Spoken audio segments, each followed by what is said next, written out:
Hey everybody, welcome back to Pianist Academy and Happy New Year!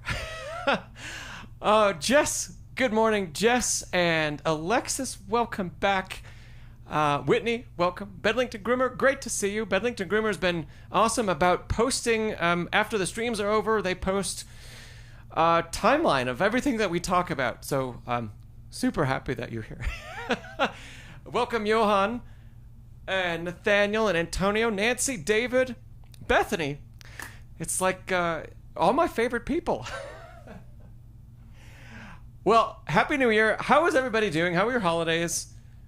I see Alexis said, it's been a while. We've had so many exams. Have other people had exams?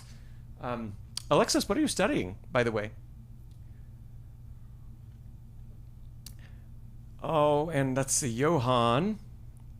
Oh, thank you, Johan. Johan said, I hope you have a musical year. Yes, yes. OCD King's here. Welcome, welcome. Nathaniel got to play a ton around the holidays. That sounds great. Hello, hello, Rob.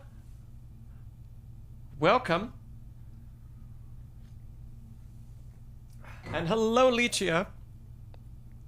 Welcome back. And Anjani, welcome. I have not seen you here before, so welcome. And Happy New Year.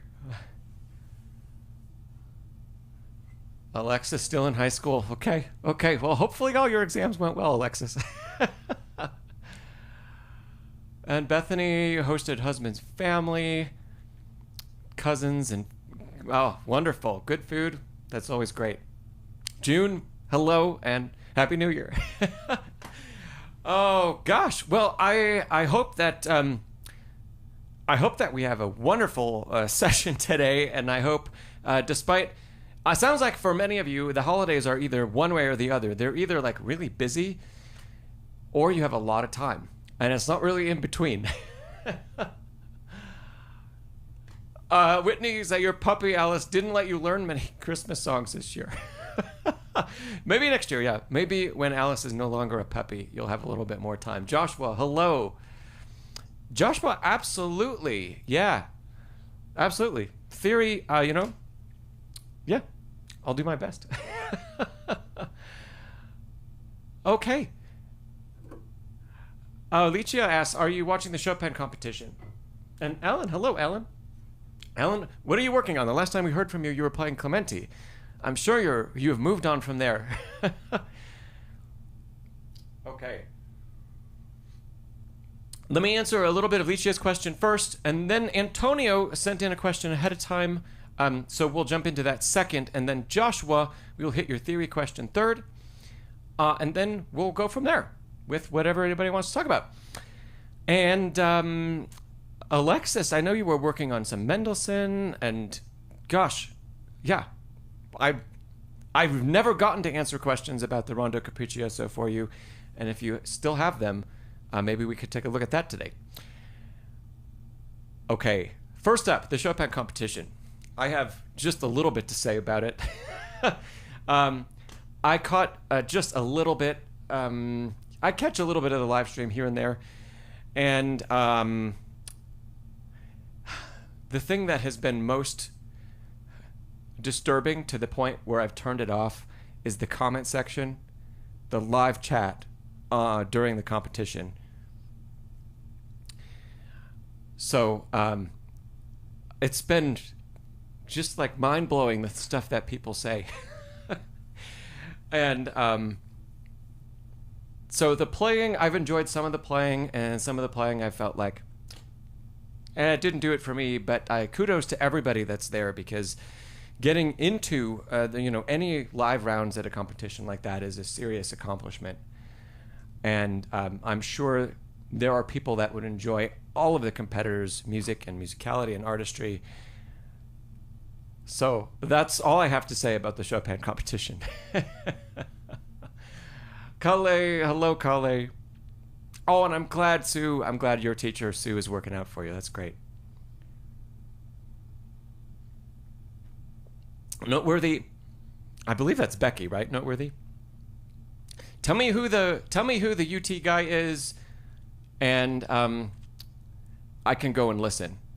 I've just caught little clips, but yeah, watching the chat go scroll by, and I'm like, I have to turn this off because this is just awful.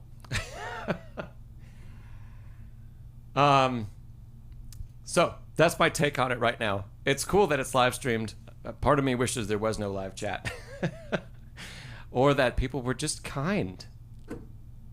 Like, I don't know why that's so hard. Let me jump over to Antonio's question, and Antonio didn't type it in the chat. Antonio sent me an email. And then Joshua, thanks for dropping that question. We'll get to that next. Nancy, yeah, you can turn the chat off on live streams, or you can hide it. You'll still see like the latest comment pop up, I think.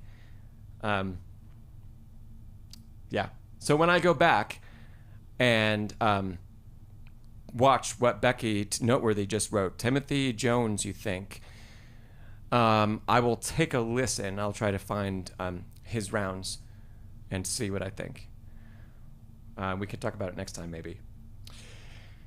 But yeah, basically, kudos to anybody that gets into a live round of the competition. If you aren't familiar with how those competitions work, there are always pre-screening rounds. So you send in an audition recording. These days, that's usually video and audio, and it's usually one camera angle, no edits, no nothing, one camera angle, no cuts. And you play your program. And the stuff people send in is really, really professionally done. It's really, really high quality. And yeah, if you can make it past the pre-recorded round, you're already doing super, super well. Because usually competitions get hundreds or thousands of applicants in those pre-recorded rounds, and they're all really, really accomplished pianists. And that gets whittled down to, I don't know how many are in the competition this year, or were in the first round. It's usually not more than a dozen or 2 dozen, something like that. Yeah. And ZSK, today is a completely open Q&A about music and piano. Sometimes, I think this is your first time here, ZSK. Sometimes we go really deeply into a particular subject if somebody wants to. I also do masterclasses on specific pieces. So, for example, if you're working on something and you want to send in a video of you playing it, we'll work on it together for like 30 minutes to an hour. Today is not one of those days. I don't have any submissions. It's the first class of the new year, so... but those do come up usually, and I'll type in the title of the live streams, what we're going to work on if it's a masterclass like that. Otherwise, it is a completely open session. It's always a little scary for me because I have no idea what anybody's going to ask. But usually, unless you play Stump the Teacher, things are usually pretty good around here. Let me jump over to Antonio's question that he emailed. Okay, Antonio said, why do you think modern classical composers aren't anywhere as popular as Chopin, Liszt, Rachmaninoff, etc.? By the way, people, feel free as I read this. If you've got thoughts, type them in the chat. Is it due to some inherent elitism in classical concert-going crowds? Is it recording label strategies, like you don't pay royalties to deceased composers? Is there a general perception that classical music must be written by dead people? Or simply the fact that we're no longer able to create things of comparable beauty, like Greek sculptures? That's a great question, Antonio. Bedlington Groomer, quickly, yes, the Chopin competition, if you search in YouTube in the search bar, 11th National Chopin Competition. Internet privacy, I just talked about some of that, about my few thoughts about the competition. I'm not going to go back, but I'm catching small glimpses of it. Okay, does anybody, before I share my thoughts, does anybody have any thoughts on the question from Antonio about why modern classical composers aren't anywhere near as popular as the greats of the past.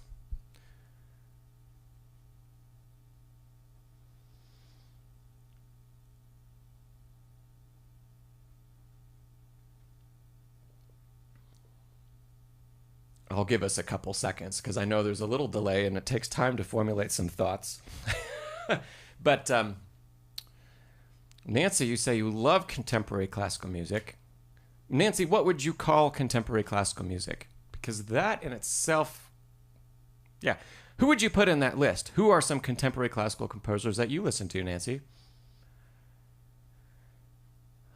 Josip says because today's Mozart is Jacob Collier. Great comment. Bethany said, I don't think the comparable beauty part is accurate. Yeah. Seth, they haven't had as much time to get recognized. Alan says, yeah, the test of time. Alan and Seth, your comments are pretty similar there. Nathaniel, it's hard to become a household name. David says availability or copyright. Alexis says they aren't as popular because classical music itself isn't as popular. Yes, Johann, modern composers are less known. Licia says, sometimes are they harder to appreciate, like Charles Ives. Internet Privacy says, modern music tends to be too dissonant. Nancy, okay, to answer your question, Avo Part, Adams, Oliver Arnolds, those are interesting names to put in contemporary classical. Yeah. And David, following up Nancy's comment, contemporary classical is hard to define. Absolutely is. Nancy, Max Richter, yes. Internet Privacy says that you listen to me. I wouldn't actually call myself a contemporary classical composer. I would call myself and my music classical crossover. It borders on, a lot of times it's distributed. My original stuff is distributed as New Age, which I don't really think of it that way, but that's kind of the best genre for it because it's like more easy listening, but in a classical style. There's not really a good subgroup for it. Thanks, Internet Privacy. I appreciate that.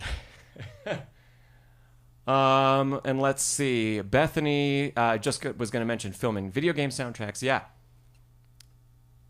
And Nathaniel, even going back in time, most composers didn't get the fame and reputation they got after their death. All that is true. These are some great comments, everybody. Really, really wonderful. I agree with everything everybody said, so I don't have to mention all those things myself now. And I think there is at least some amount of truth in all of those things, to answer Antonio's question. My first thought, Antonio, when I read your question was historically, and I can't remember who put it in the chat, but this was already mentioned. Historically, classical music used to be popular music. It used to be the music that everybody went to listen to, or lots of people went to listen to. Sure, maybe there were some folk songs, and there's some other music that was going on in Europe around the same time as the great composers. Some of that bridge was crossed, by Chopin and Liszt. Some of the composers that came after. Before that, if you know your music history, you know that a lot of the classical composers were employed by royalty. And so that music existed in some very elite circles for really extraordinarily wealthy people. And it wasn't always easy to get to hear that music. Sure, like you could go to the opera. And opera, in Mozart's time, was far different than it is today. Today, opera is a very elite event. Everybody goes, dressed to the nines, and the crowd is very polite. In Mozart's time, people would shout back at the actors on stage. It would be more like going to the movies today, or even in some ways going to a sporting event. There was more interaction between the audience and the performers. Today, there's this respect. I think that's great. A respect that's built into the environment, and everybody's very polite, and applause even concert etiquette, applause waits till the end of pieces and so on. That didn't really exist back then.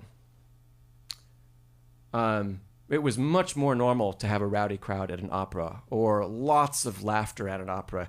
Today in the United States, at least, you know, if you hear any Italian opera, most of the people that are in the audience don't understand the language fluently. They can't hear it. A lot of opera in the United States, subtitles are projected on a screen above the stage today, so that you can see what is actually going on and you can understand it. But usually, because there's that kind of disconnect, especially in the States, a language disconnect, you don't hear the inflection with the context of actually what's being spoken, unless you're one of those few in the audience that actually speaks the language. Joshua, by the way, Joshua, if you can copy your question over, I might ask you to repaste it in the chat because it's really far away right now. So if you can scroll back and you can copy it over, that would be fantastic when I ask you for it. Internet privacy brings up another interesting thing. You just went to see Yuja in, I think, Denver, and your tickets cost $135. They were probably not even like first 10 or 20 rows. Maybe they were on the main floor. Maybe they were in a balcony. There is that. There is also but that kind of, I don't know. I thought at first maybe there's this, the price of tickets and the cost of going to events is prohibitive in the classical world today.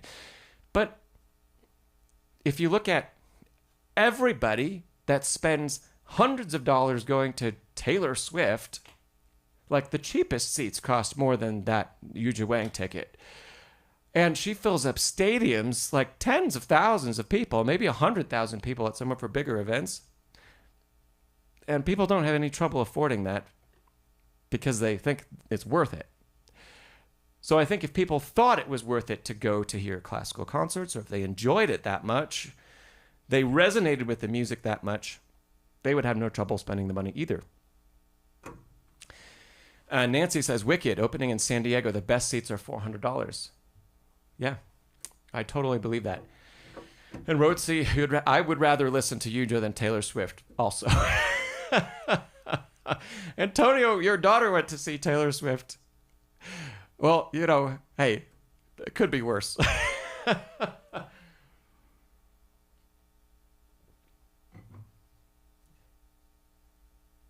Yes, ZSK, that's absolutely. People like shouting during the magic flute. Absolutely. And also, opera halls were way smaller. I don't know quite where everybody is from. And if you're from Europe, if you're tuning in from UK or somewhere in Europe, halls are much smaller over there. Most of them, at least, especially the older ones. And in the United States, opera halls are massive. They'll seat like 3,000 to 5,000 people. Whereas it was a much more intimate event in Mozart's time, for example. There might only be 500 people at an opera, not 5,000. Okay, going back to Antonio's question. So the whole point of that part of the conversation was that classical music was the popular music of the time. And today, to take a notice we just talked about, Taylor Swift is the popular music of the time.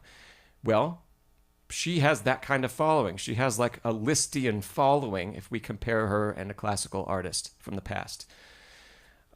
People go crazy for Taylor Swift. People went crazy for Liszt. They'd follow him home after performances. Crowds of people would follow him around. Classical performers were like rock stars in a lot of cases. So that is missing. And I feel like a lot of that changed in the early 20th century. And a combination of things happened right around then. So, first of all, popular music was shifting into other genres. And especially, I tend to think of it especially as during like the big band era, where, you know, Rachmaninoff may be one of the last classical composers that received immense attention for his work. And he lived into the big band era, right? And so that form of jazz takes off, and jazz branches out in a lot of different directions. And jazz in the United States is, a lot of times is considered one of the American musical art forms. Even though true roots of jazz are in African music, it's not, nothing in the United States is really American. It all comes from somewhere else. So yeah, like Nathaniel just said, lots of entertainment alternatives, and there were more and more and more choices for people to hear what they wanted to hear something that they liked. At the same time that was happening, there was also more and more experimental music happening in classical music. So, like Schoenberg. If I'm completely honest, I have never heard a Schoenberg piece that I really enjoy. I've performed some. I wouldn't choose to buy a ticket, even as a great appreciator of the art. I wouldn't choose to spend my time listening to that music. It doesn't resonate with me. I don't really find it all that enjoyable. It's still art in its own way, but I think that experimentation in classical composition, simultaneously with all the new kinds of art forms that were starting to exist, and combined with that, radio broadcast, and then, eventually television, and the stuff that got prime time and that was fed to more and more people, that all happened right around the time that classical music took this like weird turn away from beautiful tonal melodies and singable pieces into weird mathematical stuff. And that is one of the primary reasons, actually, that I don't listen to a lot of modern classical composers, with the exception of like people that Nancy mentioned at the beginning of today. Per is not it's really tonal, and it might be polytonal in some ways, but it's really beautiful and evocative music emotionally. That's what I'm drawn to. I want music to move me, and if it doesn't do that, I'm probably not going to listen to it. So if it's based in mathematics only, I'm probably not going to listen to it. I really like minimalist music. If we talk about modern classical, I think it's interesting, and I think there are interesting things that you can do with minimalism. And again, I don't think I'd want to hear an entire performance of that kind of music, but something here and there.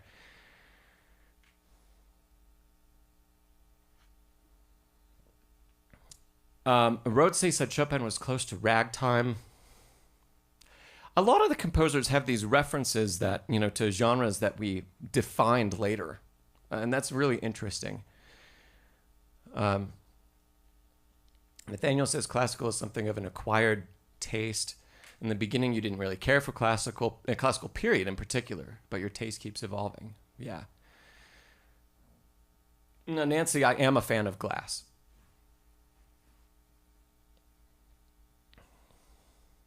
Rhodesy says you can't listen to Einaudi for over a minute. And see, that I find interesting because Ludovico Einaudi is maybe the most successful contemporary classical composer alive. Maybe. At least financially successful. Because his music bridges the gap between like pop music today that's really simple and classical music. And I think because people have gotten used to hearing things that are really quite simple, his music resonates more with people for reasons that they maybe don't even quite understand.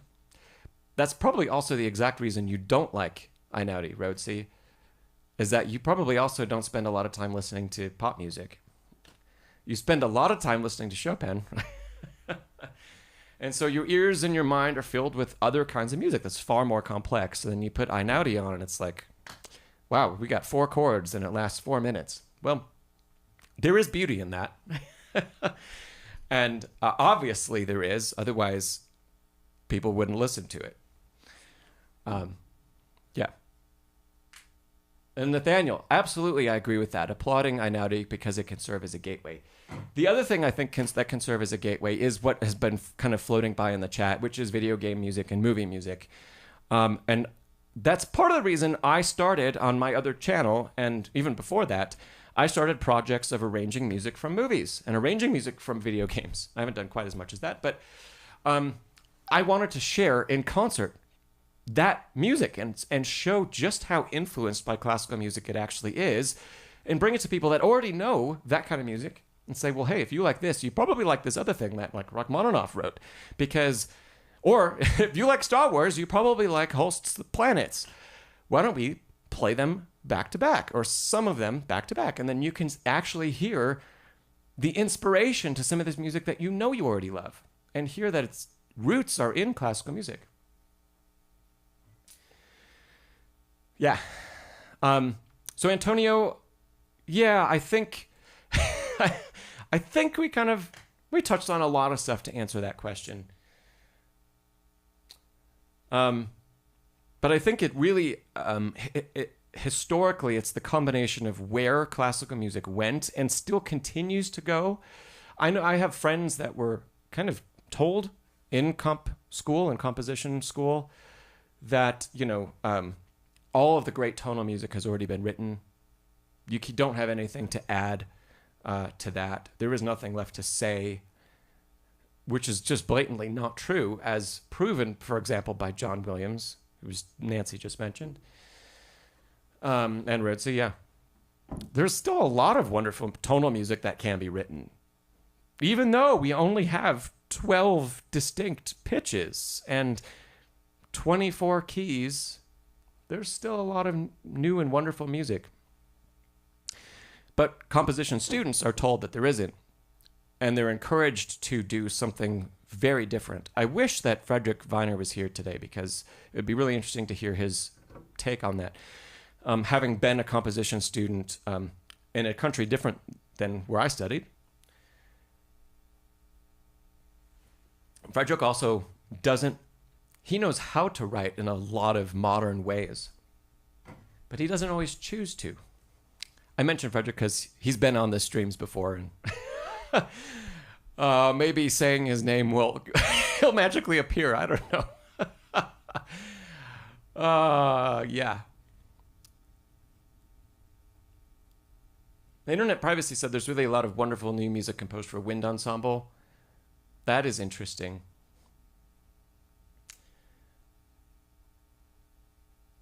And Rotze, yeah, you have personal experience here. When you play to friends, they usually prefer something more simple rather than you doing some flashy runs or something like that. I have a similar story.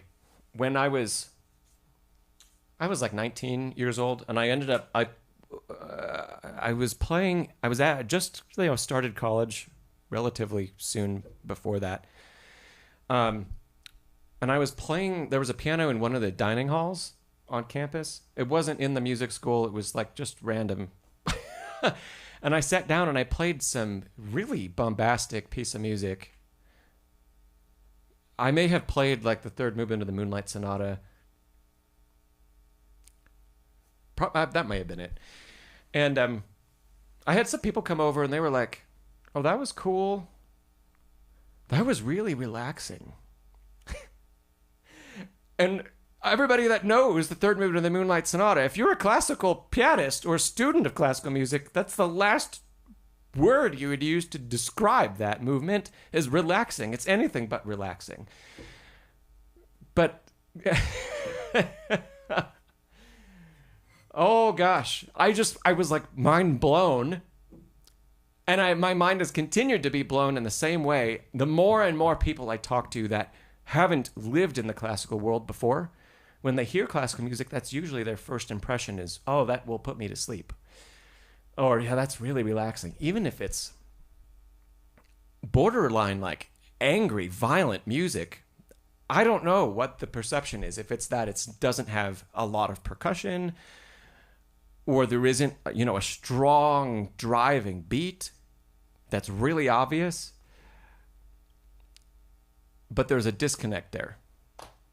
And David, yeah, this says they're used to listening to hard rock. Yeah. Rhodesy, yeah, the impression that classical music is for rich people. That is too bad. And that's also classical music's fault.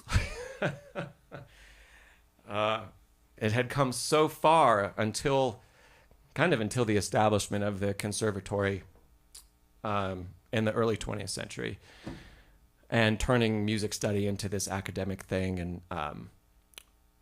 that changed so much for so many different people. Josip said, are you getting into film arranging and composing? I have been, Josip, for now 9 years. I have another channel. I think there's a link in the description of this video. I have another channel where I have posted a ton of that stuff. And I think over the last 9 years, I've arranged, it's well over 100 pieces of music. It's, I think, over 150. Last year or two, I've been doing a lot more original stuff, just taking a turn because I've been more interested in that personally. But there's a lot of stuff. So I think the link is in the description.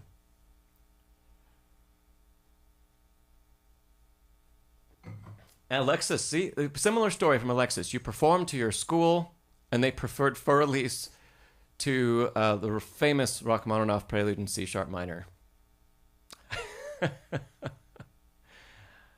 Oh, yeah, Josip, absolutely, absolutely, and thank you, Internet Privacy. Okay, by the way, I think that wraps up Antonio's question. That was a great question, a great discussion, really fun to talk about. How has the stream been today? Last time I got a note from Quentin, who sometimes tunes in and sometimes watches later, that there were actually issues with the stream last time. So I'm trying something else again, new. Is everything okay? Does it sound okay? I haven't played the piano yet, and that was an issue in the last stream that I didn't find out for like 2 weeks later. But does the piano sound okay? Just in case we need it.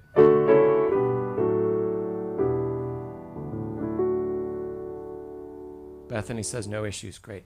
Okay.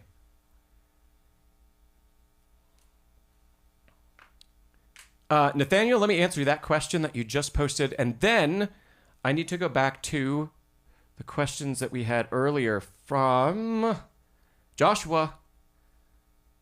Joshua, hopefully you're still here, and if you are, can you paste that question in again for me? I'd really appreciate it. And while you do that, I'm going to answer Nathaniel's. It'll be a pretty quick answer.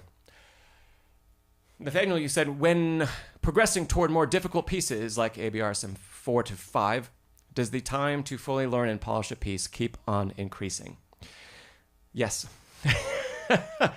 Yeah. I'd say typically for like beginner music, let's say something like the arabesque. We might say 1 to 2 months on that, and you should be able to play it pretty darn well for your level.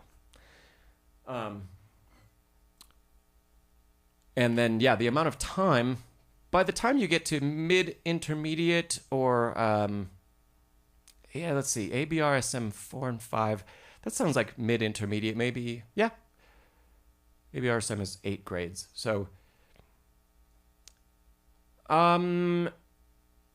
yeah, we might say instead of 1 to 2 months, we might be talking like 2 to 4 months, maybe in there. And it really, really depends on what the technique that comes more naturally to you and what doesn't. And everybody finds certain things easier than others. I have an RCM 8 student right now preparing for the exam, and they're playing the Mozart K545 and Bergmüller's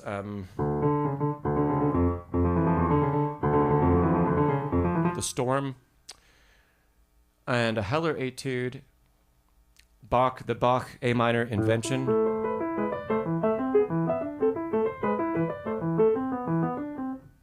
and a Scriabin, a short Scriabin Prelude.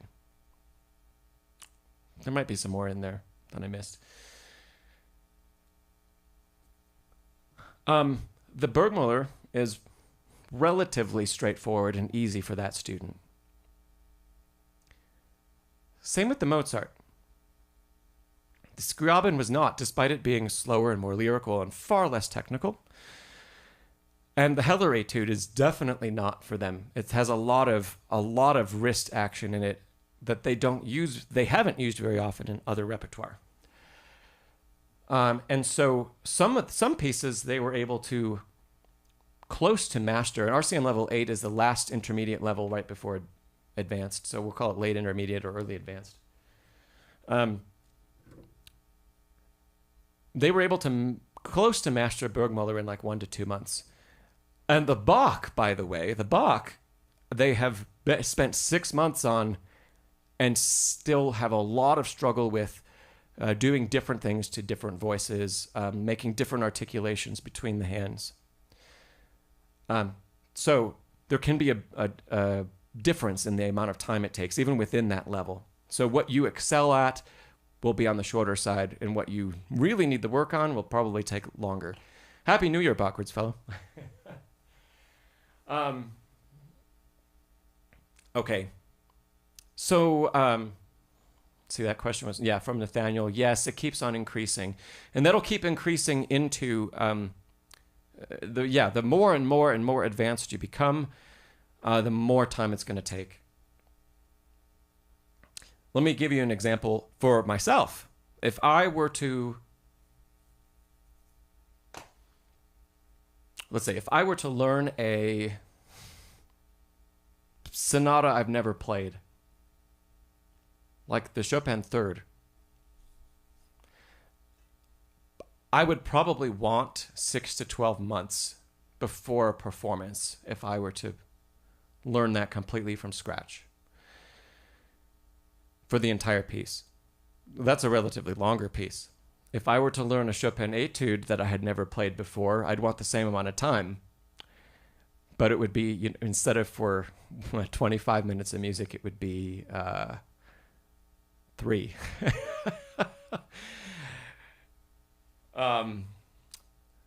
So, yeah. Vice versa, if I were to play... Oh, gosh, I'm trying to think of something that's a little bit easier that I haven't played.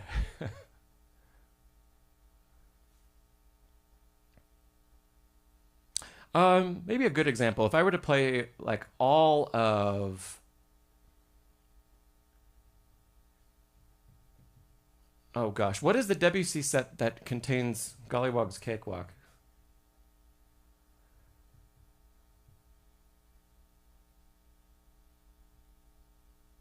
Children's Corner.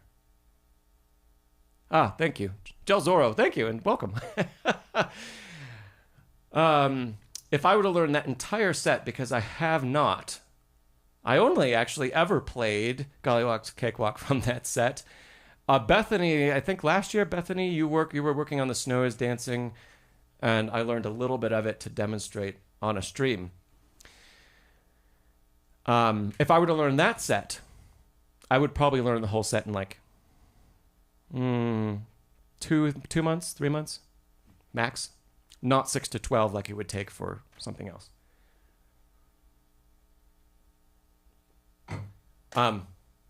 So I hope that answers your question, Nathaniel.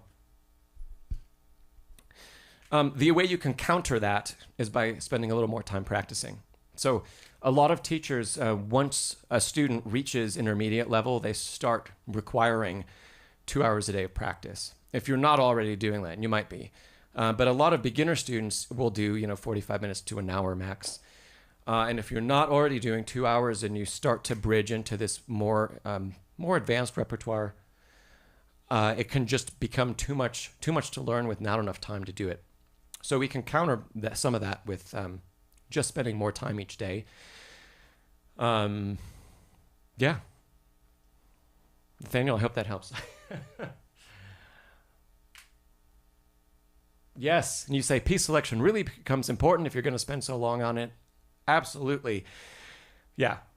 At least, especially while you're having fun with this and you're studying. Yeah, it's different if you need to prepare a lot of stuff or you're working for it toward a degree or something, and you have to present a little bit of everything, and you might have to find some music that you don't absolutely love to go on a program, because you need to check all the boxes off. And in those cases, hopefully by the time we've gotten there, we've learned how to appreciate a little bit in everything, even if we're probably not going to choose to keep playing it after that performance. Okay. Great. Joshua. 40 minutes later, I'm getting to your question.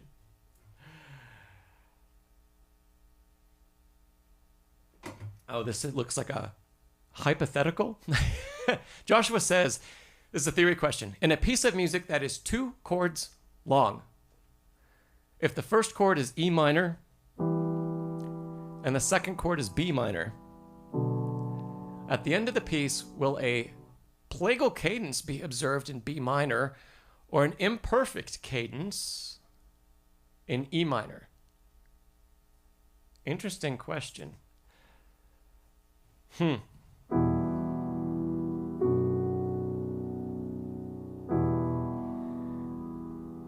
Gosh. Some of that depends a little bit on what the melody is doing. Is this a hypothetical question, Josh, or is this coming from an actual piece?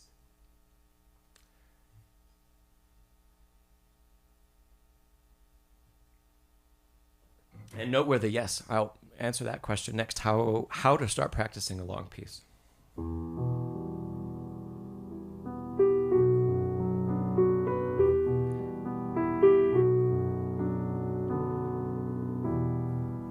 Okay. Hypothetical, Josh says. So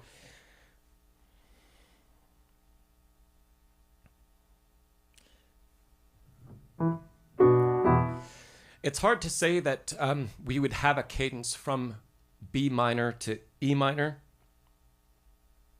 It would be a mixed mode cadence. Cadence types that we have definitions for in classical music would have to come from the dominant, the 5. Bachwart's Fellow says, end with E major. Oh, yeah. Okay. So if we stick to B minor and E minor, this would be a construct of more modern classical music. Because if we think about the perfect cadences, perfect authentic would be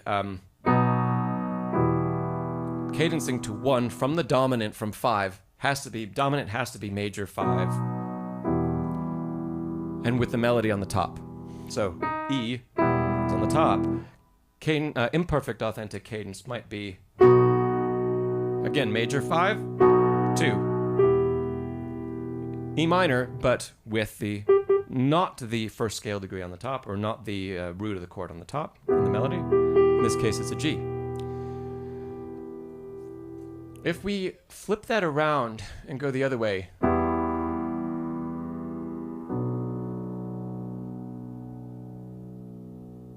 that doesn't seem as stable.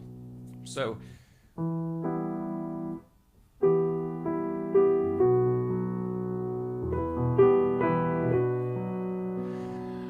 I'm doing a little improv to see if I can feel what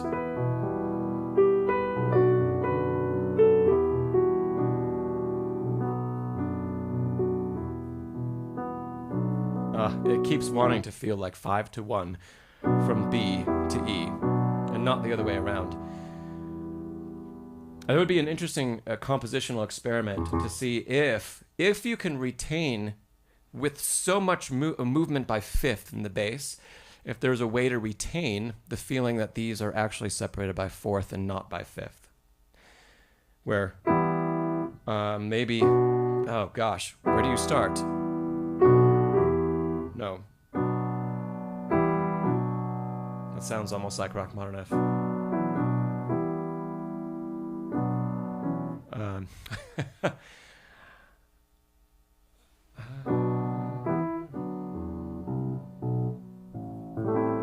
That doesn't go there.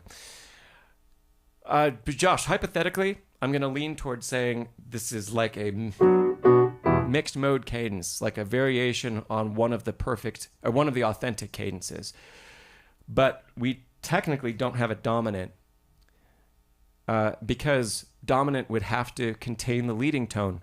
And the leading tone in E minor is D sharp. So in order to build a chord with D sharp, we need B major, not B minor.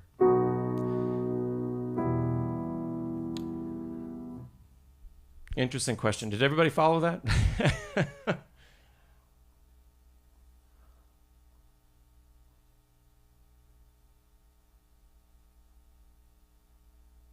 Yeah.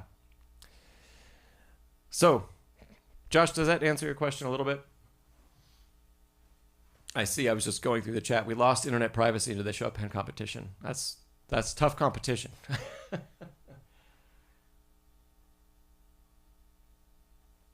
Phase, no, you're not stupid, Phase.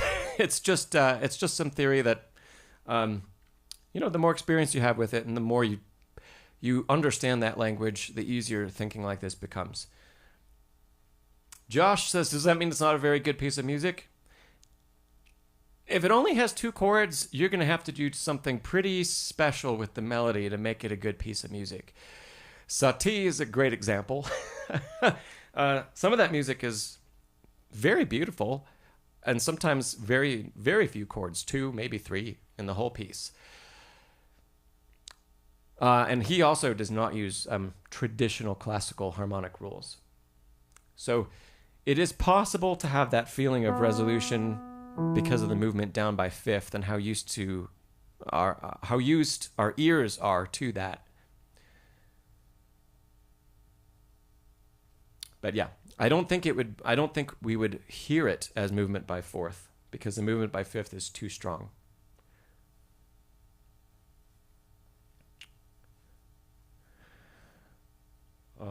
Yeah.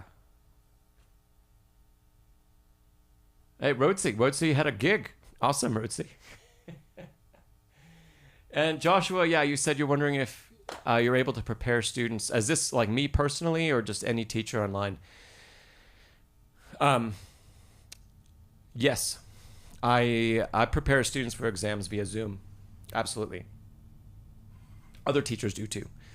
I'm definitely not the only one that does that. But yeah, you can absolutely do that via Zoom. You can do the ear training, whatever you need to work on. It can all be done via Zoom.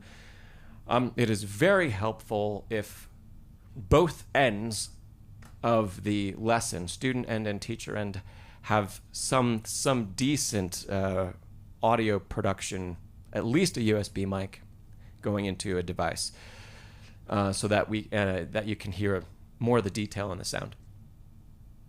But yeah, original sound on Zoom, original sound for musicians works really well. And I've been teaching most of my studio like that for a couple years now.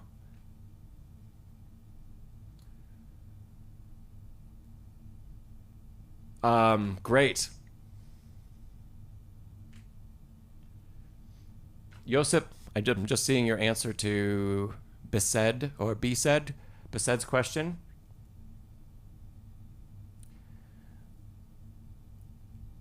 I think Josip's answer is good to get you started, and we'll try to come back to it.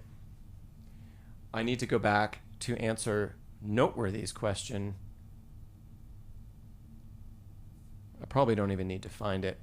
I think it was just, yeah, go over how to start practicing a long piece.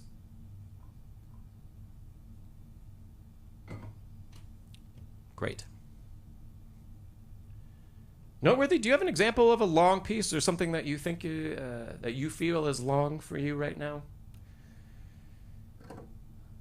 Because it could be a long piece of music could mean a couple different things. It could mean like a sonata, a concerto. It could mean maybe just a long movement of something.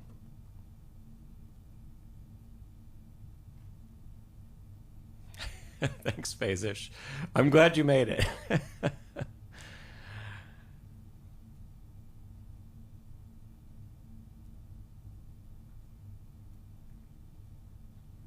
OCD King, I didn't have plans to make that video, but I can. Maybe I'll do something that's a little bit simpler. I have a course on audio production digital audio production. It's massive. It's, I think, 12 hours long. That's probably more than some people want. But I could see what I could come up with as more like a quick, get it sounding good with, relatively little effort. That'd be a good topic. Especially for those of you that, if you're studying via Zoom or remotely and you are using a digital keyboard for those sessions, it would be great to get a sound, but not one of the onboard sounds if possible, but something else sent over via the connection. I'm just waiting on Noteworthy if they have an answer. Not that, okay, great, perfect, timing. Not that long, just maybe 5 to 10 pages. Yeah, I asked that because I'm sure some people here would say 5 to 10 pages. That's really long.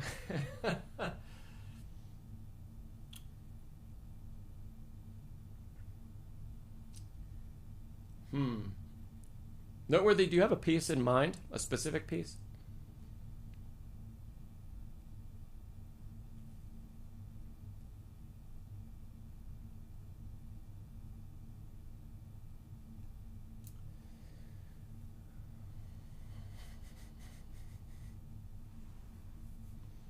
I'm looking through my library and seeing if anything pops, and I might have an idea. Jill Zorro, that's great. Depends on the font size. Love it.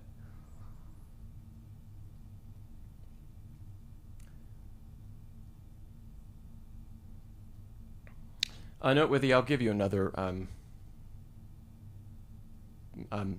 few seconds to respond. Otherwise, I do have an idea that we can run with.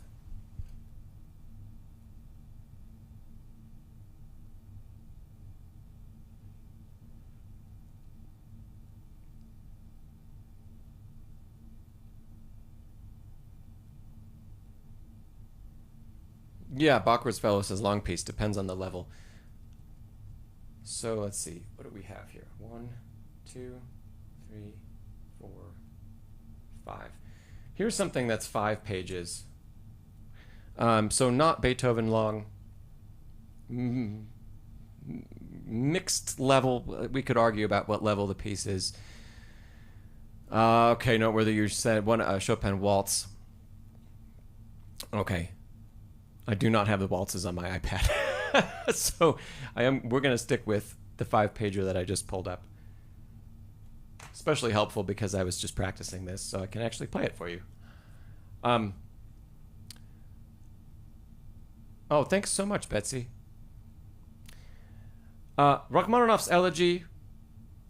This piece is, as you see me turning pages, I'm going half a page at a time. So if I do a 2-page display, 1, 2, 3, 4, 5 pages. I don't have bar numbers. I think it's around 100 measures. Most scores will put this on 5. Some scores will put it on 6 pages. So it's kind of in the middle, Noteworthy, of what you were talking about. It's also great in that it has a variety of challenges for us. So I think most importantly at the beginning of learning a piece, a longer piece even, is to do an initial read through everything. Thanks, Joseph, for answering Nathaniel's question.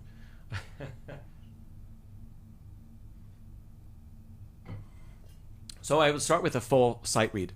Doesn't have to be great. You don't have to fix a lot. One time through, though, just play the entire piece. As a reminder, if you aren't familiar, here's the 3rd bar.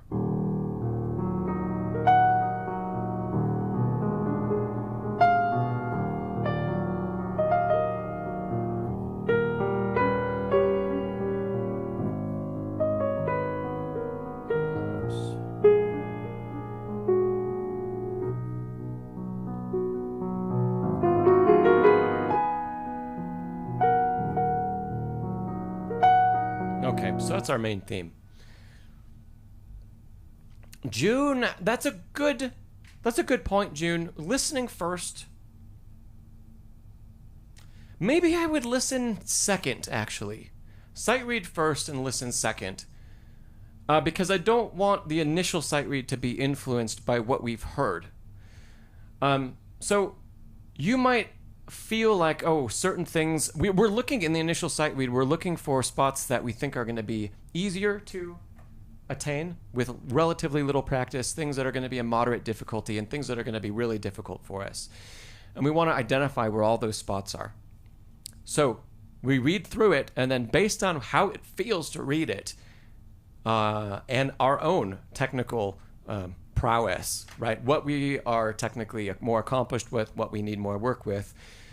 For some people, for example, to put this back up, this is there we go.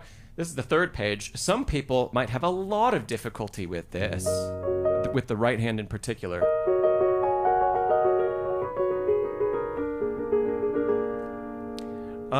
If you haven't played something with those kinds of alternating intervals within the hand,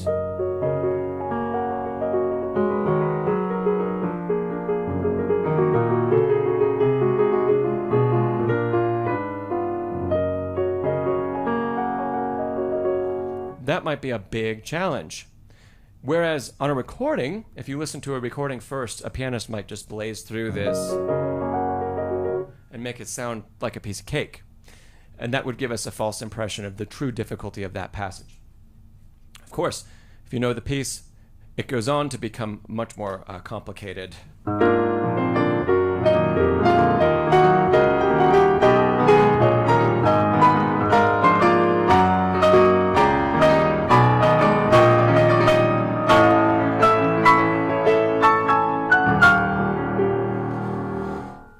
That, if this was your first time playing it, you would probably think that that was going to be the most difficult bit of the piece.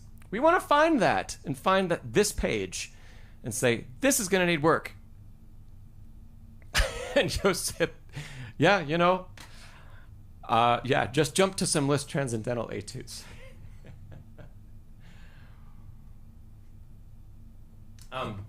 So we want to identify that this is going to be difficult so that we know this page needs more time than everything else. So on the first read through, we want to be thinking about how we're going to structure our practice time so that we can truly reach all of the goals that we have. Yeah, Alexis, I think Joseph was kidding. It's more like, trying to run before you're like out of the crib.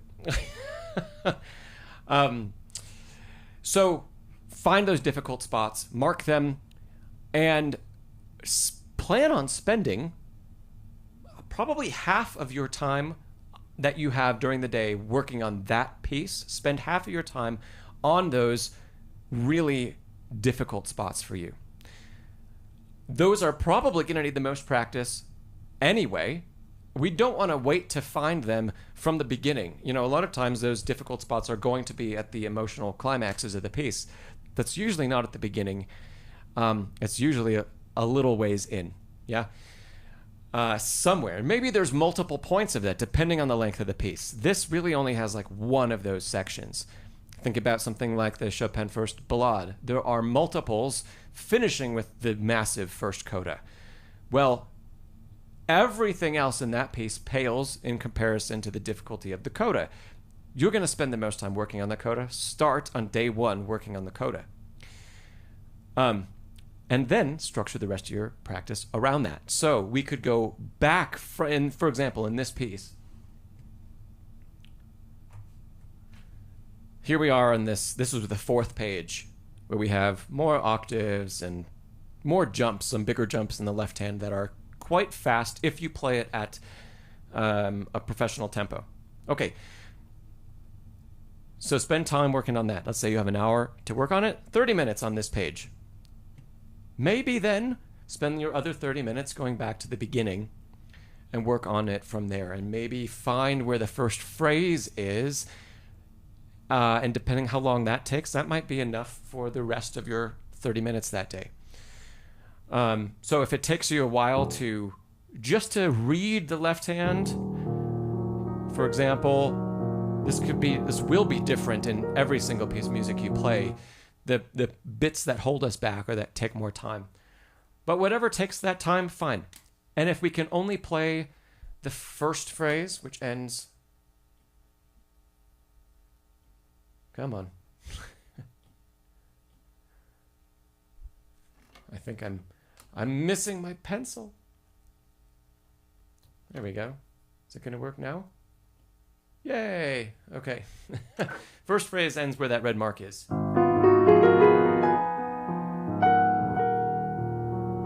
Okay, just practice up to there. The next day, you come back. Maybe don't spend now 30 minutes on this, the fourth page, with all the octaves, etc.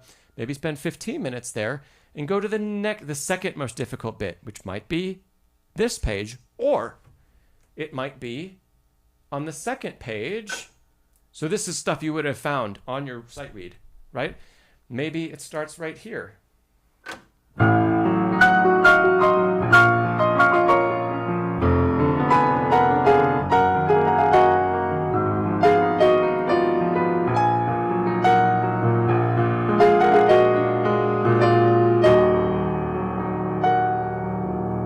Okay, those are some really big arpeggiations, and the right hand, especially because it's not just octaves, that line and a half, will pose some challenges for you. You also will probably find that will too. Okay, so the second day, instead of jumping to that really difficult spot, we're going to alternate. We're going to play a little bit of it, and then we're going to look at the next most difficult bits. And then at the end of or halfway through your practice session, 2/3 of the way, go back to the beginning and work this phrase some more. By the way, oh, thanks, Whitney. Thanks for tuning in. Yes, Josep, I do have the piano mics turned up quite a bit so that you can still hear it when I play softly. But I can turn those down a touch.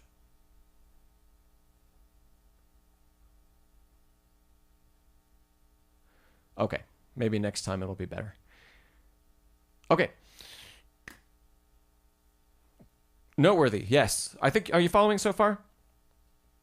Okay. Every day that you practice this now, once we've kind of divided up these segments and we've divided them by difficulty and we know where they rank, let's say, you also don't have to spend a devoted 30-minute chunk to one of them. And Bethany, yeah, it is a Lego piano on my piano right there. You don't have to spend all 30 minutes in one chunk on that. We just want to spend 30 minutes of our entire practice time in our one sitting on that. So if you have an hour, we want to spend, for example, what I mentioned, the first day,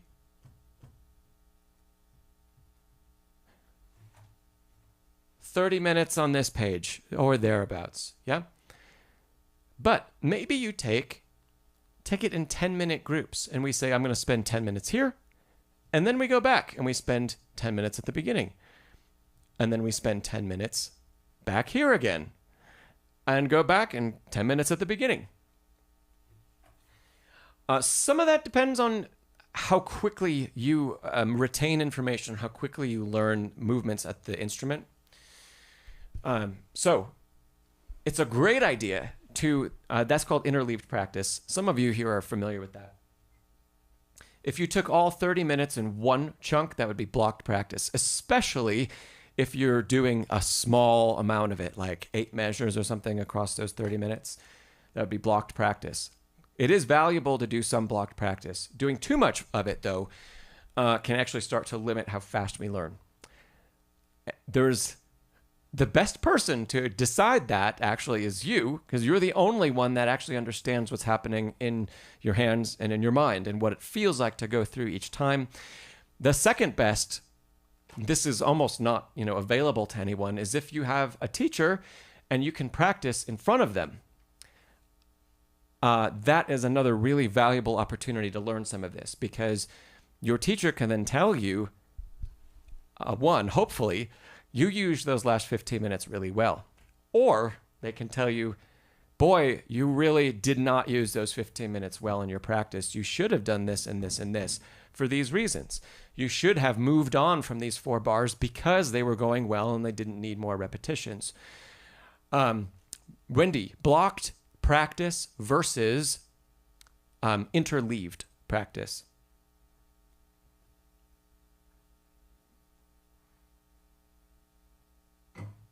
Okay.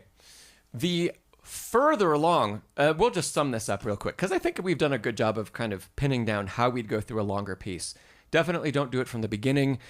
I would structure it, start with the technically most difficult parts. We want to find what those are right away, dive into them so that we have the most time learning them. We don't want to find out where those bits are after we've been working on the first 3 pages, easier pages, for 2 months or 3 months, and we've perfected those, and those are working really well. And we turn the page one more time, and we're like, oh no,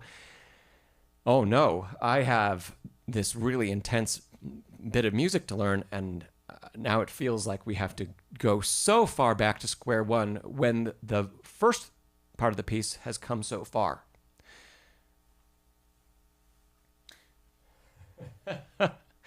Rotsi, great question. There was something else I wanted to share, I think, with Noteworthy before I summed all that up, but I'm not sure if I remember it now.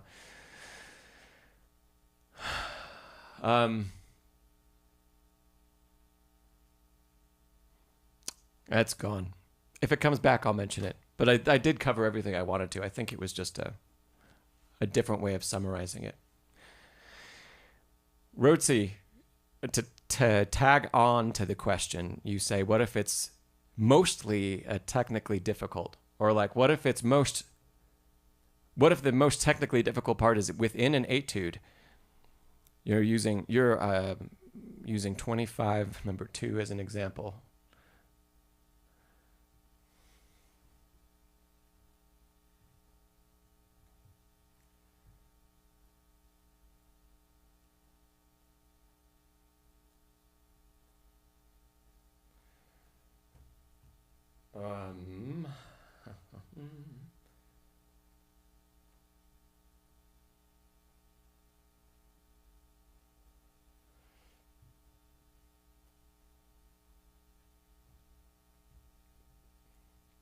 I've not played this one. Here's some of what it looks like. Hey, Sir Wolseley.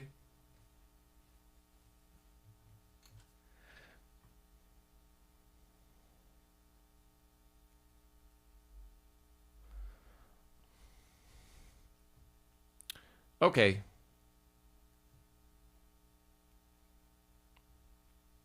Rotsi, that's a good question. In something like this, work from the beginning and just work measure by measure. You will discover, because I have not played this etude, I couldn't tell you offhand where there are going to be measures that are going to be more difficult than others, most definitely. The reason that they are maybe a left-hand skip, jumps at the tempo that this is. It may be something to do with the finger movement in the right hand, but not all measures will be equally difficult. You'll find those as you go from the beginning through, but they're all going to be so significantly difficult that you're not going to be really missing out if you start at the beginning. To give a different example, and one that is a little bit more, a little bit is the key word, a little bit more accessible for people.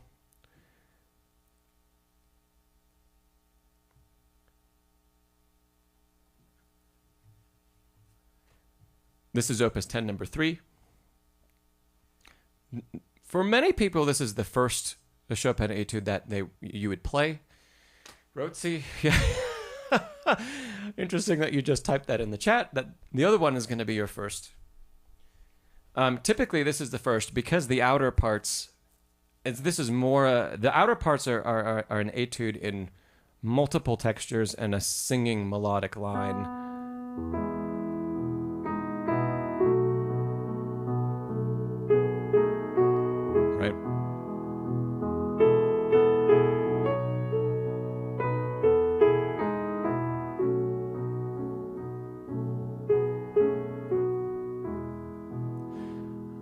Okay, that is a study in its own way. But to tag on to what I was talking about before, in this piece, if you were to tackle this, you'd want to look later, like what is on the bottom of the screen right now.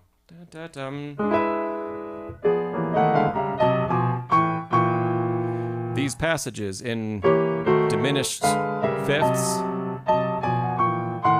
that are very difficult to sight read,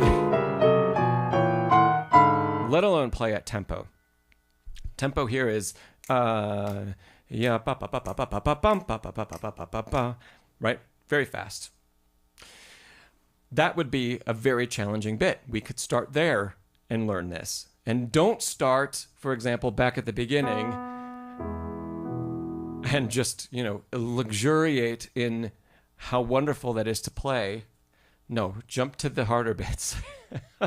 Of course, those harder bits stay and the technique kind of changes. As we got onto the next page, we have these alternating figures that continue for most of the page until we start to get something like the main theme back again. So your job, for example, learning this, if this was a longer piece or if you were to work on this etude, doing the same thing, looking for the most difficult parts first, it would either be starting with what I've just put in red or starting with this stuff and then spending your time going back to the beginning and working on the lyricism and the other challenges that the etude has that aren't quite as technical. The technical ones are always going to take longer and more practice time.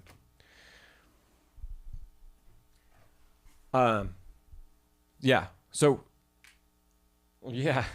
Rhodesy, if you, so the same thing still holds true. Start with the first measure of 25, number 2. But when you find things that are more challenging for your hand, you're going to want to spend more time on those. And that'll be a process of discovery as you go. One that I'm familiar with, that I've played, that's similar, again, to that, where it's a lot of the same technique across the piece, would be Opus 10, number 1, which I have not practiced in a few months now.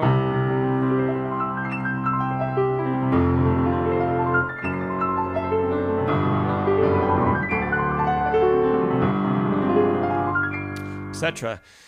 There are some bars in there, despite them all being arpeggiation of more than an octave, there are some measures that are far more difficult to play.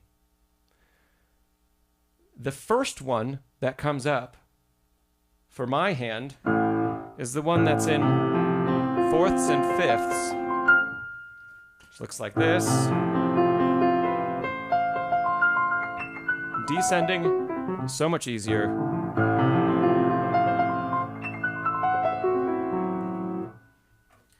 I would be spending more time practicing that movement and that bar than going back to the beginning to doing one that fits the hand more comfortably, right? Even though technically each bar is really working on the same technique.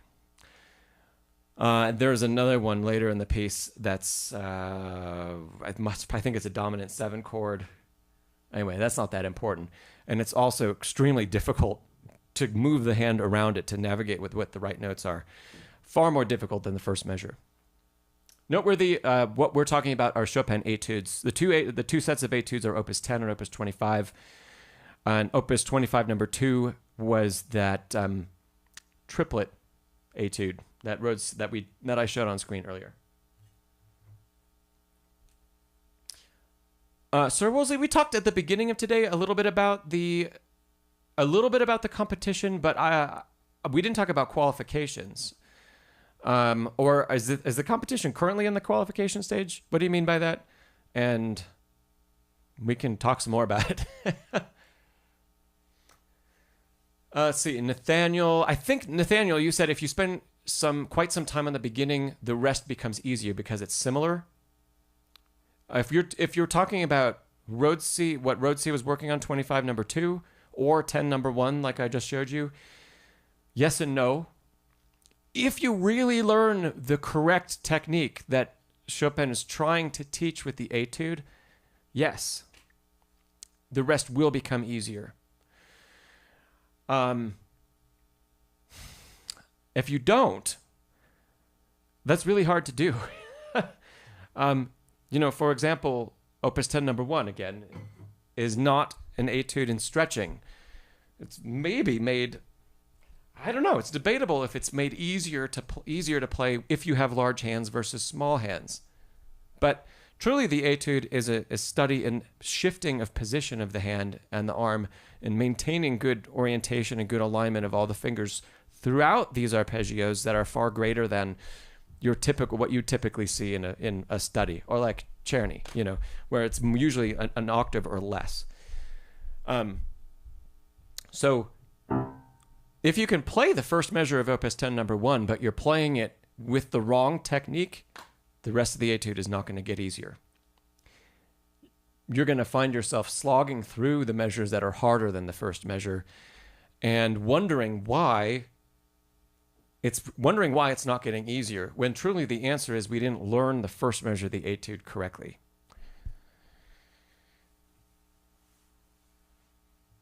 Yeah, Rotzi says, if you've mastered all Chopin etudes, will you have good enough technique for most rep? Yes, you will have good enough technique for most rep. Will you be a developed musician? Debatable.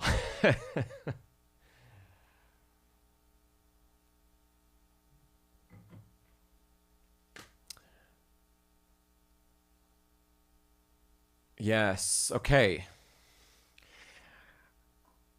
Great questions.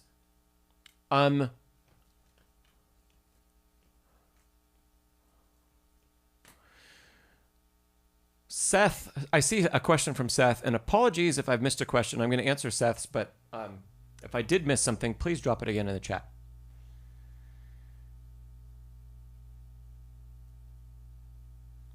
And at Phase, this is a quick answer for you. Oh, gosh. Okay, great questions. Let me answer Seth's, and then I'll jump back into the questions about Opus 10 number 1 or the Chopin etudes.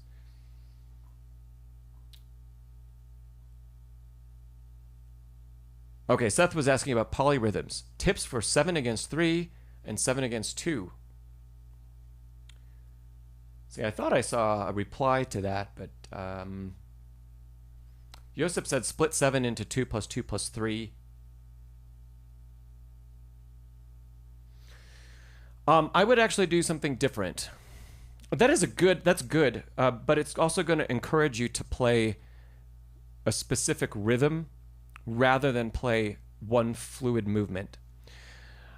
So if you have 7 within a beat, I'd say the first thing to do is learn how to evenly play 7 within one beat. Can you put your metronome on, and can you play, I'm not going to pull that music up, but can you play, we'll just use a scale, 1, 2, 3, 4, 5, 6, 7. So the first 7 scale tones. I was going to put my metronome on, that's why I'm...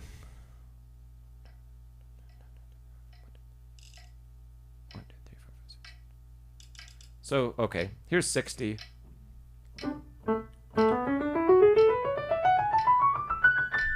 That's 1, 2, 3, 4, 5, 6, 7. 1, 2, 3, 4, 5, 6, 7, 1.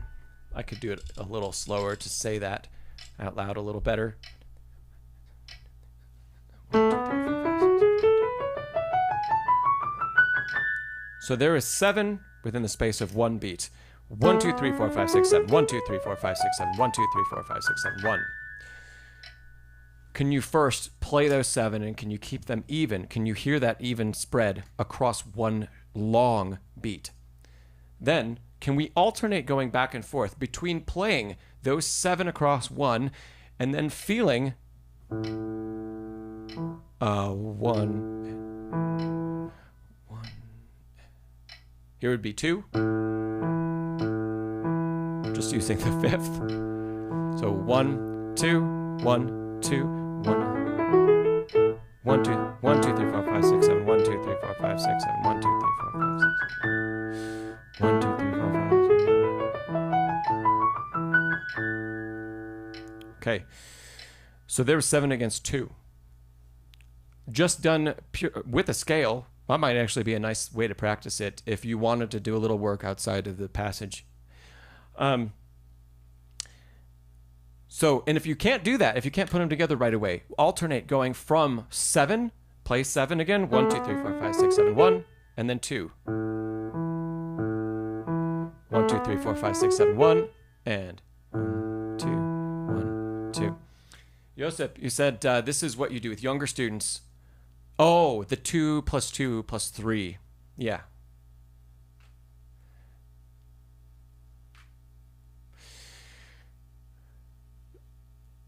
Yeah. I prefer, Josip, to I prefer to not think about the math of the subdivision, except, let's see, 1, 2, 3, 4. 7 on 2 is mathematically possible. I'm still not I don't think about it that way at all. I think about the gesture involved in it. And when I teach polyrhythm, the first polyrhythm that we usually learn is 3 against 2. And in that case, I do teach them the mathematical relationship and what the compound rhythm is of those 3 plus 2. I'm sure you've heard like a nice cup of tea, nice cup of tea, nice cup of tea, etc. So there's the same scale. We see 3 against 2 so often, we can really hone in on that. But even there, when you really understand what it is, you stop thinking about that mathematical relationship and you play the gesture. And I think dividing polyrhythms that are longer than that or much more complex into an equation, I think we run the risk of playing a very stilted passage, especially in Chopin's writing. When we have polyrhythms like that or passages that are faster in the right hand, they're usually for ornamentation or for flourish. And the last thing we want is for them to be mechanical and even, because we're going to lose the purpose of the composition, that measure, and just by practicing it that way. So I'd prefer to feel the long beat and how the entire gesture fits into the long beat. And as those polyrhythms, as they get longer and longer, let's say it's 23 or 30 in a beat, we might have to find some placeholders of, okay, like, approximately halfway through, this note is going to line up on this beat.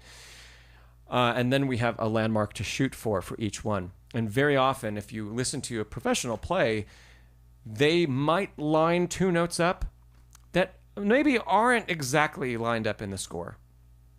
But they're practicing in gesture. So they're practicing going from one landmark to the next, finding the alignment, moving on from there. And I'd encourage that earlier rather than the more mathematical approach. Yeah, Josip, yeah, exactly. 3 against 4, which is sometimes is the very next one, after 2 against 3. The math behind it gets so complicated so fast, and you end up, in order to feel all of those subdivisions that we could mathematically put in 3 against 4, the tempo has to be so slow that I don't think it will translate to, when we speed the tempo up, at all what it's going to sound like or feel like to play it. So,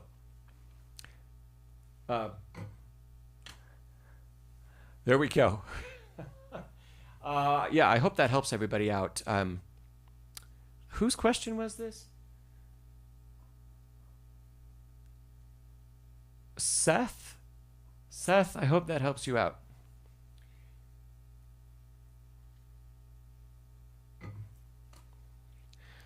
Okay.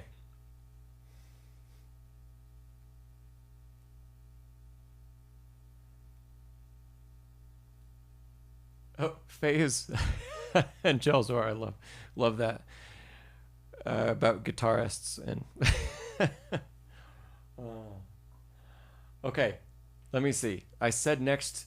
Oh, Faye's, you had a question. What recording of the Chopin Etudes do I like?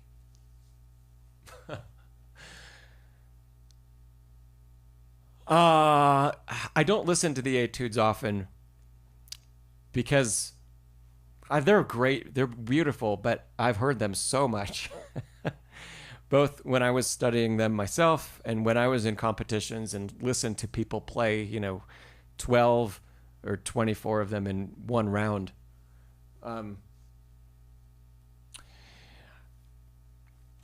I would probably say Jan, is it Lisecki? I couldn't even spell his last name in the chat if I had to. Or Lisiecki. I believe he's a Canadian pianist. He's on Deutsche Grammophon. Young guy, blonde hair. I feel like he recorded all of the etudes. And I tend to really enjoy his playing. Sir Wolsey says, the blondie guy.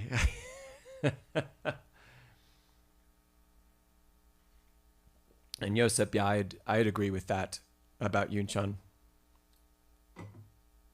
I would love to see him live. I would love to see, I haven't seen Yujo live and I haven't seen Trifonov live. So many people would love to hear them play. And not just on recording. Alexis, did Yunchun record the Chopin etudes? My internet's turned off. If he did, I really need to take a listen to that. Because I'm only familiar with the Liszt etudes.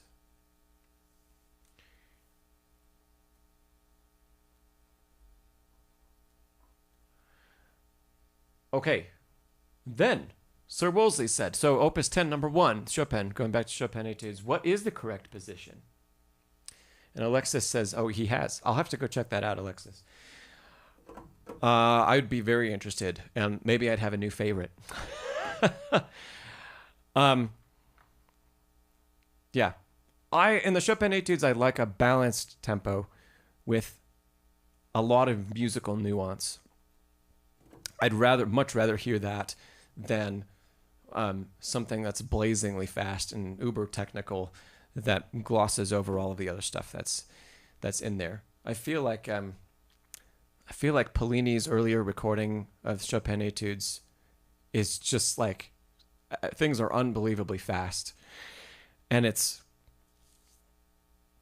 wows you, but it's not something I'd come back to and listen to over and over again. Okay, so going back, Sir Wolsey said, well, how do you actually play Opus 10, number 1, the first bar? Great question. So the first bar in the right hand it's a C major arpeggio, right? And then it comes back down. So it spreads a 10th with 2 notes in between. Oh, good, Sir Wolsey. Yeah. Tell me if my approach is similar or not to Garrick Olson's. What's really important is that we shift from thumb and we keep the hand in a relaxed position. We do not spend time practicing this like this, where the hand is covering all of the pitches, even though I can. Don't do that. What we want to do is, upon playing the thumb, we play the finger with good alignment. Move to the second finger and feel that stretch. As we play the second finger, we shift. Already, the wrist and the arm are shifting to 4, to 5. So across here, I'm going to try very hard to make sure that I'm never stretched. Or the stretch only happens between the 2 pitches that I'm currently playing. In order to feel that, especially at the beginning of practice, you have to play this extremely slowly to make sure that you don't accidentally start playing this in one position. If you do that, it's never going to even out. It's never going to be smooth, and you're going to get stuck kind of grasping at each one of those.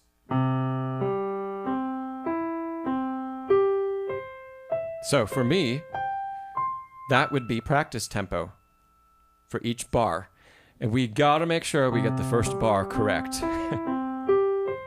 So another thing you can do is where there is a bigger stretch, like from 1 to 2, the next 3 pitches are relatively easy after we get to 2. So can we also practice doing this movement very quickly? Maybe even add a rhythm in like that.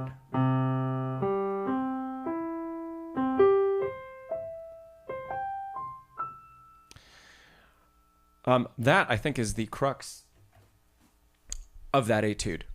If you can start to learn that on the first bar, the rest of the measures are going to be a lot easier and take a lot of time speeding it up. There are some other practice methods we can use once things are going and they're going a bit better, like practicing in rhythmic groupings. There are some unique wrist positions, like the bar that I mentioned earlier. This one. When we have a bigger stretch between 4 and 5, we can aid accuracy with a little lift of the wrist. Right?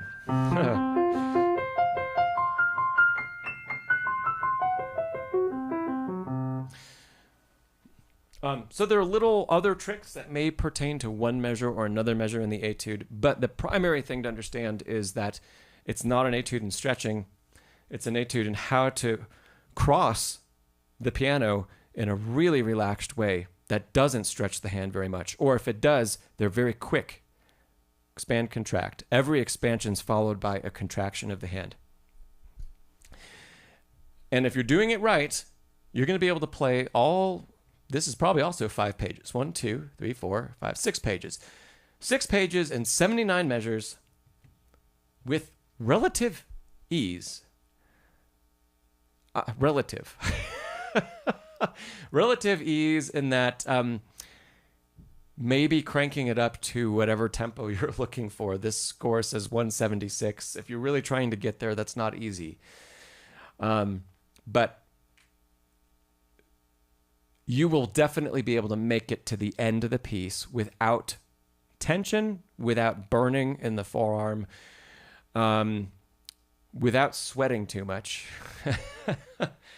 If you're not doing it right, you'll probably get to the end of the first page at tempo, if you can even attain tempo with bad technique, and you might not be able to go on into the next page. Most of the Chopin etudes masterfully show that.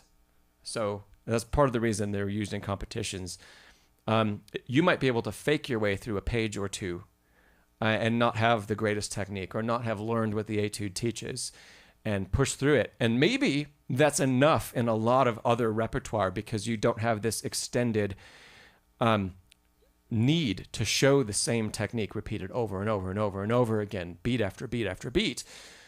But the Chopin etudes are not, they're going to expose those flaws in anyone's playing. So if the technique isn't there and it hasn't been developed right, beyond the first page or two, they're going to start to be more and more missed notes. They're going to start to be changes and fluctuations in tempo. But if you see somebody play them and they're like to just throw it off, they've learned it.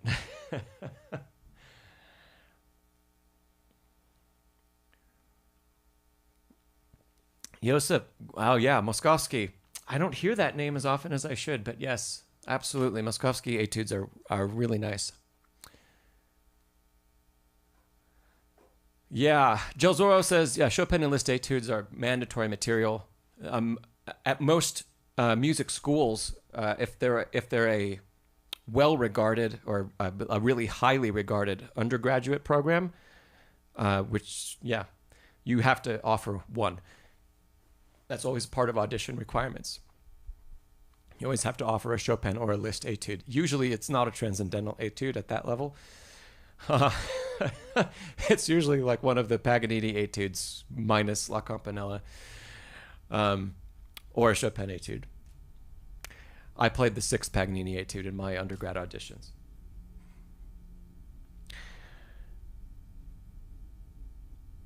Oh, Nancy says, oh, tickets to Yunchan Lim in San Diego are $3,000 a ticket. Sir Wolseley. Oh, yes. Yes, Sir Wolseley. Yep, great. I'm glad. Garrick and I agree. Oh, good. Oh, Nancy says this other concert is already sold out also. Cool. Okay. Well, good. um, have I missed anybody's questions?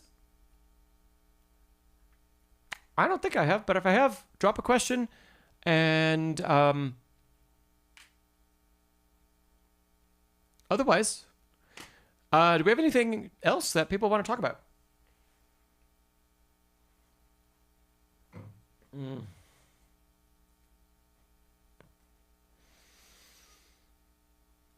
Yeah. We've had a fun day.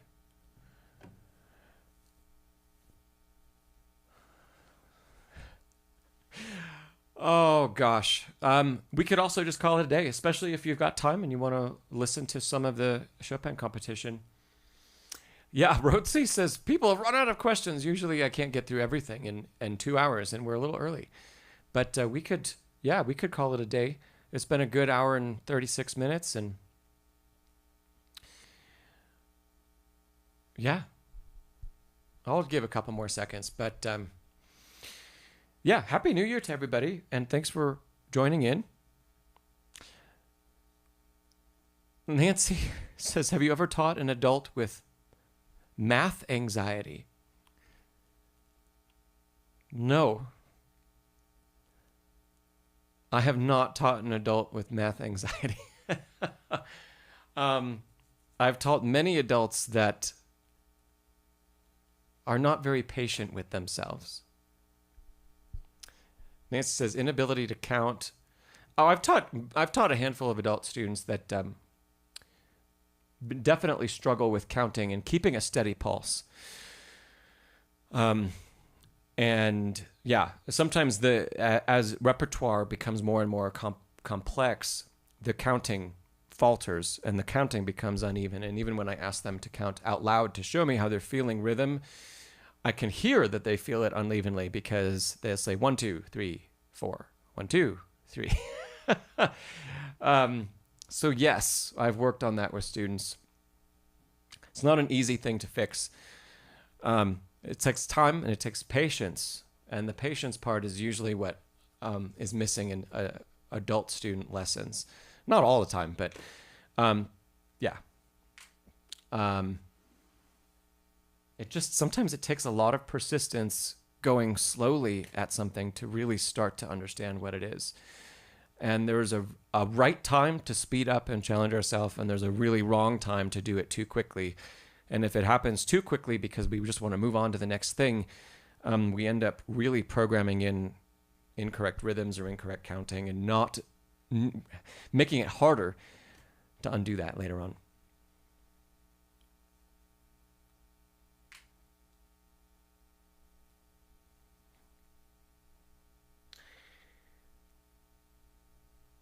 Rhodesy, you asked how much is the Lego piano? That isn't the standalone Lego piano, because I know that one is even bigger. I'm actually pretty sure that Anique on Heart of the Keys, I think she has the Lego piano and it's in her background somewhere. I think I've seen it on her channel. This is the grand piano from the Lego Jazz Band, which the jazz band is in the room, but it's off camera. But I like the piano the most out of all the instruments in the jazz band, so I took it off the little display, the stage area that it came with, and just put it up here instead. So this is a bit smaller, but it still has like, you're not going to really be able to see this. Maybe not. No, probably not. We'll try it this way. It still has like the harp inside and like strings and stuff. And the lid comes off, so you can take a look at that. That's really bright. So I don't know if you're really going to be able to see it, but the inside is all built out, kind of like a piano would be, which is cool.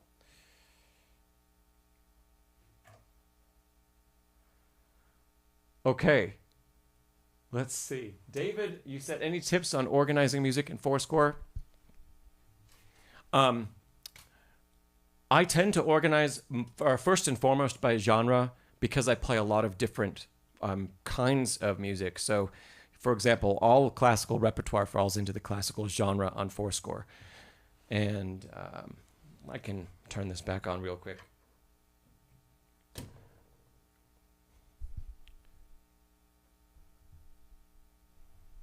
Okay.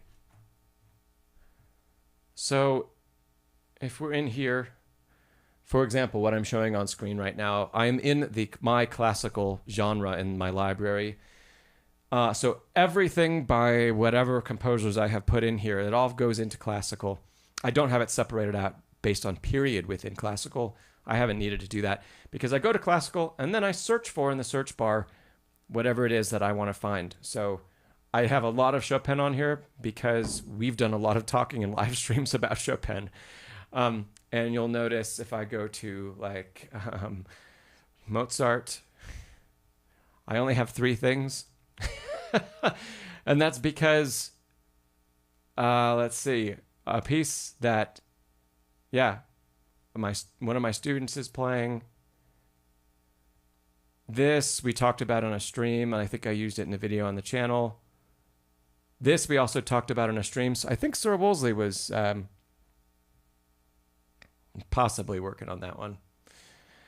So I just haven't scanned in nearly my library. And, honestly, I do more and more, if I'm not on a live stream or if I'm not teaching online, I do more and more reading of my scores off my bookshelf. I just really enjoy opening up my Henley edition or an Ecke or Chopin and just playing that. Or I have Barenreiter editions for Mozart. So I'm usually pulling a book off instead of coming here if I'm doing my own practicing. So that's the first thing. Organized by genre. Okay, and then you can see I have some other genres here. Classical has a lot of stuff. I used to use this iPad playing at a lot of church events. So you can see the church line has a whole lot of music on it as well, because I needed it all over the place. Music theater, I used to do a ton of work in music theater, so I have more line items there. So I use genre to categorize in that way.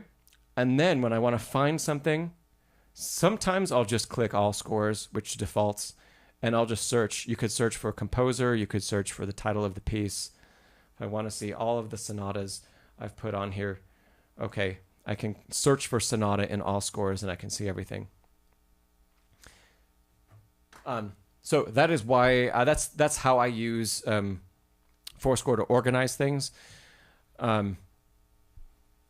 I guess a lot of times, even though I do categorize by composer and by genre and piece title, a lot of times I do use the all score function, which I think is the default genre. I think that comes with Fourscore. I think everything goes in there. And I'll just click on that to have an entire searchable library and then just type in my search for my piece. David, I hope that helps. I'm sure there are other ways of doing it. Occasionally, if I have a set of music in that I've scanned in and I I give the title of the set. Let's just take a sonata, for example, and I have a sonata that's separated out. Or here's a better example. I have the complete Beethoven sonatas. It's not a great edition, but I have the complete sonatas in one line and it's in one file. Well, it's kind of hard to find. If I need to jump to something quickly, that's hard to find, right? But I might take from that large PDF, I might take and create a bookmark and bookmark a certain pagination. And it's like you can create a new file out of that for your library with a new title. So I could say, this is Beethoven Sonata 13. Whatever it happens to be, and I could give it that title, and then it'll reference the big PDF. So I've only had to scan it in once, but then I can just search for the sonata I want in the search bar rather than opening the PDF and then having to go to the table of contents and then having to page across 80 pages to hopefully find it. So Jess says, please don't forget to press like. Press that thumbs up, please. Please. And if you already pressed it and your thumbs up goes away, press it again. Hey, like we said we were going to finish up, and now we have a whole bunch of questions. Nathaniel, because I see this question right now, you say, do thick Henley hardcovers stay open as well as the soft covers? No, they do not. I have a lot of trouble. I love the way the hardcover Henley looks on the bookshelf. I have a lot of trouble keeping it open, and I hate creasing pages. So usually I have to prop 2 other books to keep a hardcover open, and then turning pages becomes a problem. But, they're just so nice. I love hardcover Henleys for how they look, but I don't love them for reading the music out of them.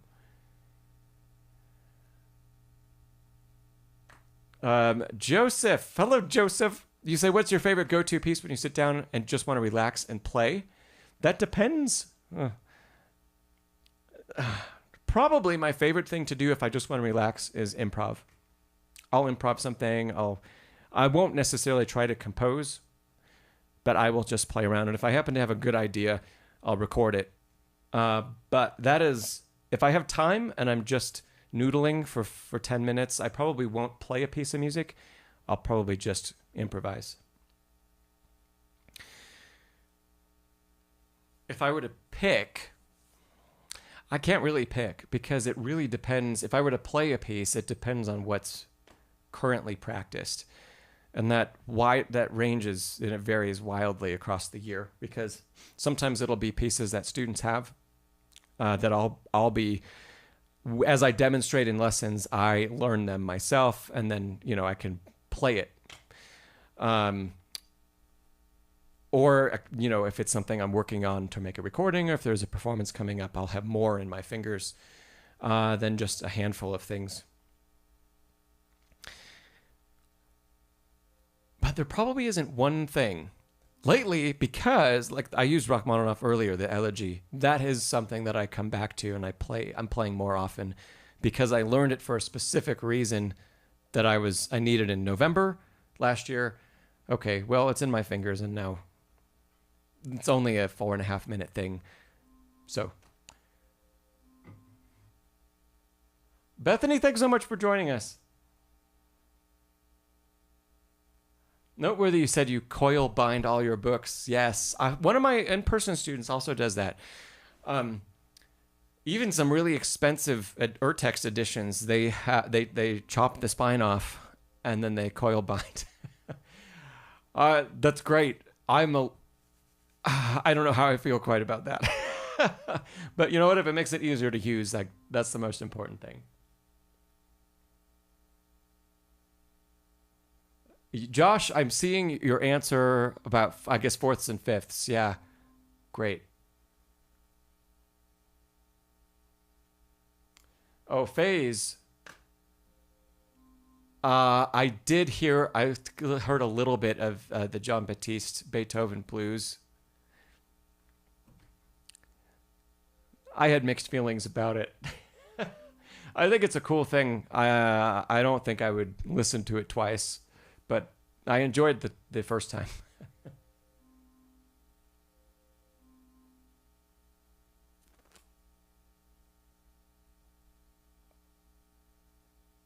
Okay.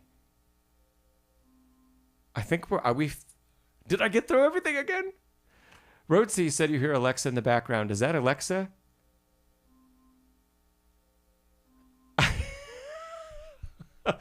It's upstairs in another room. So maybe I should go take care of that. Okay. Well, that's a perfect reason to get off. Thanks everybody for being here. Now that the holidays are over, we're going to be back on a schedule having these streams more often. And I can even tell you when the next one's going to be. 2 weeks from today, on the 22nd of January, we will have another live stream. Remember, if you're working on music and you want to send in and you want to watch the video together and get some feedback, you can always do that. They're usually 2 slots, 3 if the pieces are shorter, but usually 2 slots per live stream that I do that to make sure we can get through that and still have time to answer some other questions. So, first come, first serve. If you've got something you're working on, I know we've had a couple people tune in that are working on Chopin. There was one person working on the Chopin Ballade, the first Ballade. There was another person working on. Alexis was working on the Mendelssohn Rondo Capriccioso. There's always stuff that all of you are working on. So if you want some feedback, send in. There's information about how to do that in the description down below. Joey says, "What time is it?" What time is it? Oh, what time is the stream? The stream in 2 weeks starts at 10 a.m.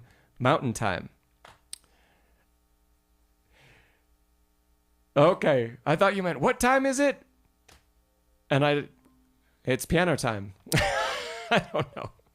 Okay. Rotzi, you said you asked a final question.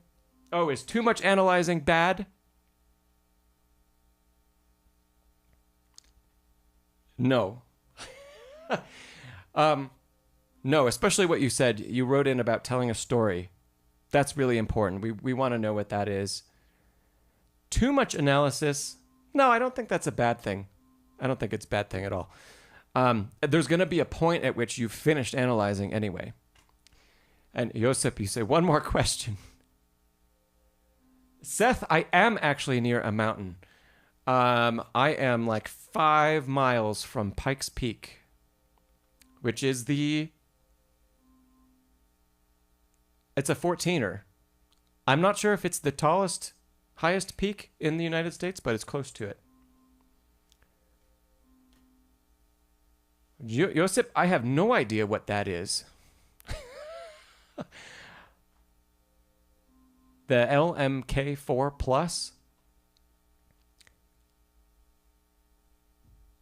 I honestly, I have no idea what that is. Do you want to send me an email? My email is in the description down below. Send me an email and like a link, and I will answer that question. Because otherwise I've got nothing for you. Sorry. Okay, let's wrap it up. Thanks again for being here. Happy New Year, everybody. And I always say practice smarter, not harder. I think there was a stream I said that backwards, and I don't know if maybe backwards fellow caught it, but I said practice harder, not smarter, and let's not do that. Okay. Yes. Thanks again to everybody for being here. See you in 2 weeks, hopefully. Happy New Year, and get practicing.